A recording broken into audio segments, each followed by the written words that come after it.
की जय। पार्वती पदे हर हर महादेव।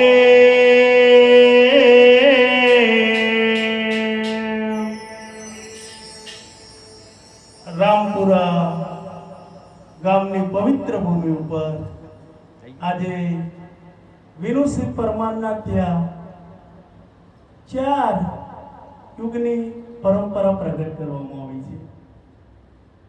આ આદિ અનાદિ પરંપરા છે।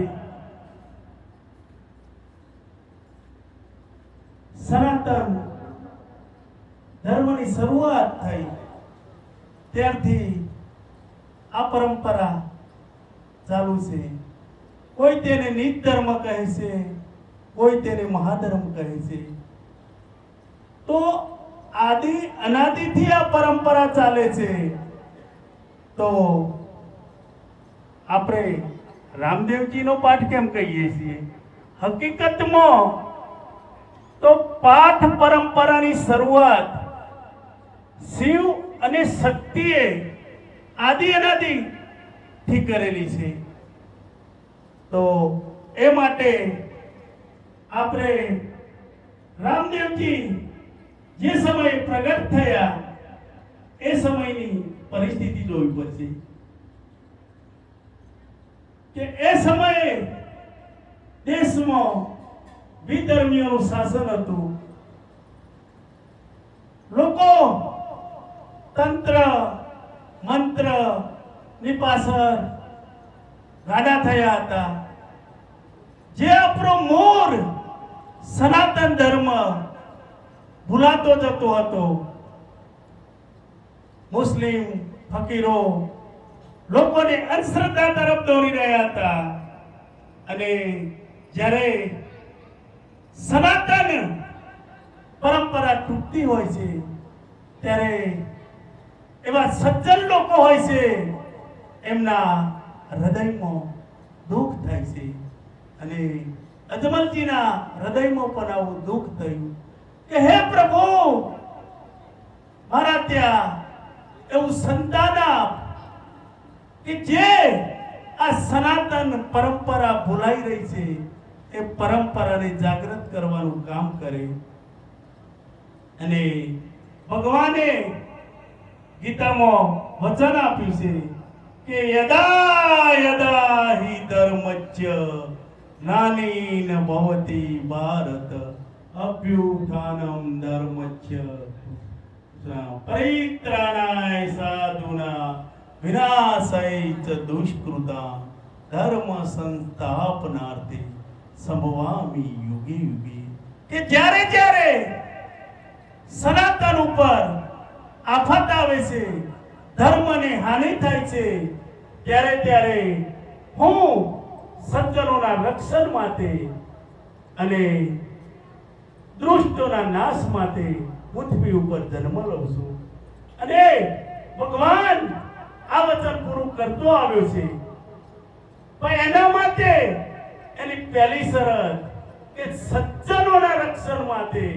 એટલે જ્યારે ધર્મ ઉપર આવી આફત આવી હોય ત્યારે એવા સજ્જનો પેદા થવા જોઈએ કે જેની લાગણી દુભાઈ છે અને એ લોકો જે ધર્મનો નાશ કરી રહ્યા હોય છે એમની સામે અવાજ ઉઠાવે છે। અને જ્યારે એમની શક્તિ ઓછી પડે છે ત્યારે ત્યારે ભગવાન કોઈ અને કોઈ રૂપમાં જરૂર આવે છે। પછી એ રામ હોય, કૃષ્ણ હોય કે રામદેવજી। અને આ રીતે અજમલજીની પ્રાર્થના સાંભળી દ્વારકાધીશ મરુભૂમિમાં રામદેવજી રૂપે પ્રગટ થયા છે। અને પ્રગટ થયા પછી જે આપણી પરંપરા તૂટી રહી હતી એ પરંપરાને સજીવન કરવાનું કામ કર્યું છે। રામદેવજીએ ગામે ગામ જઈ સત્ય ધર્મ સમજાવ્યો છે, લોકોને અંધશ્રદ્ધા તરફથી પાછા વાળ્યા છે। અને આ પાછળથી એટલું બધું પ્રચલિત થઈ ગયું કે આપણે આ પાઠને રામદેવજીનો પાઠ કહેવા લાગ્યા। આજે પણ જ્યારે આપણે પરિસ્થિતિ જોઈએ છીએ તો એ સમયની પરિસ્થિતિ આવીને ઊભી રહી છે. ભાઈ ભાઈ વચ્ચે દિવાલો ચડાઈ રહી છે. એક વીઘા જમીન માટે ભાઈ ભાઈ વચ્ચે ઝઘડા થાય છે.